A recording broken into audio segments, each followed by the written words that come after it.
Hello friends. तो जो अभी फ़्लिपकार्ट की जो सेल आने वाली है उसके लिए जो आईफोन 16 प्रो मैक्स का जो रिज़र्व 5,000 रुपये का जो प्राइस है वो हमने ले लिया है। और देखिए उसमें ऐसे ये दिखा रहा है activation code for item in your order. और ये 5,000 रुपीज़, इसको कैसे हमको ये करना है, इसके लिए हमको क्या करना है, हमें कुछ नहीं करना।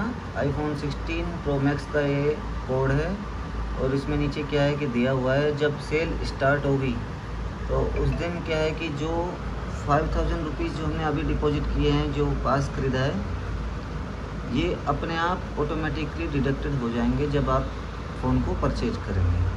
तो इसमें हमें कुछ नहीं करना है, एक्टिवेशन कोड वगैरह कुछ नहीं डालना है। और जैसे ही हमारी सेल स्टार्ट होगी उस टाइम हमको बस ऑटोमेटिकली डिडक्ट हो जाएंगे।